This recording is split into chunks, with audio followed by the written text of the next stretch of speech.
Nous organisons aujourd'hui une conférence avec l'INRAE et la DRAF sur la place des femmes dans l'agriculture.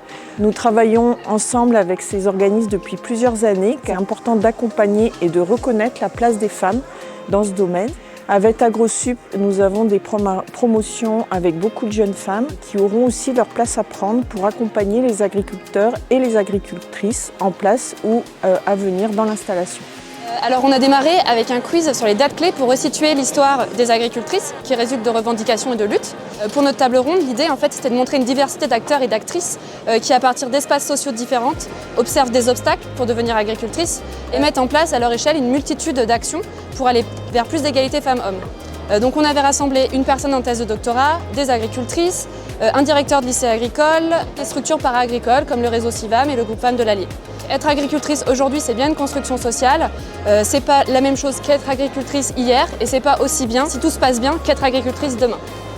Depuis les années 70, les CIVAM, qui sont des centres d'initiative de valorisation du milieu agricole et rural, s'intéressent à la place des femmes en agriculture. Et l'un des outils phares, c'est la mise en place de groupes en non-mixité.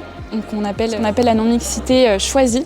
Donc on décide de se réunir qu'entre femmes et minorités de genre, donc sans les hommes. Ces actions, elles se mettent en place parce qu'on a un objectif d'améliorer le parcours à l'installation des femmes. Donc parmi les outils qu'on peut mettre en place pour faciliter l'accès aux femmes à l'installation en milieu agricole, on peut avoir des cafés-installations qui sont uniquement destinés aux femmes, on peut avoir des réseaux de marrainage, de fermes tutrices et surtout on peut faire de la sensibilisation de toutes les institutions que vont rencontrer les femmes lors de leur parcours. Sensibiliser les hommes puisqu'on veut donner la place aux femmes dans l'agriculture et pour ça il faut que les hommes acceptent de la leur laisser.